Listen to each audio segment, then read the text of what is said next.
नमस्कार जय जगन्नाथ मु यही जगार छिड़ा होइछि एटा होछि बाल्डिया डैम मयूरभंज जिलार एक सर्वबृहत डैम अटे। देखନ୍ତୁ एठारे गाधोइबार बहुत प्रकार सुविधा अछि व्यवस्था अछि। आपण एठारे गाधोइ पारिबे जदि एठाकू आपण आसिबे।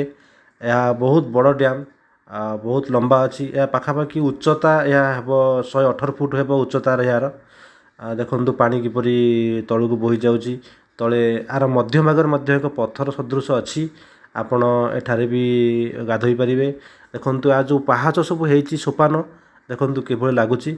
निश्चिंत आपण एठारे गाधोइबे बहुत बढ़िया जगह एटा डैम। यह पाखापाखि बारिपदारु 8 किलोमीटर दूर रे अवस्थित ए डैम टी। जदि आपण एठाकू आसिबे निश्चिंत एठारे गाधोइबे। गाधोइबार मजा एठी बहुत बढ़िया बहुत नियारा बहुत अलगा। धन्यवाद।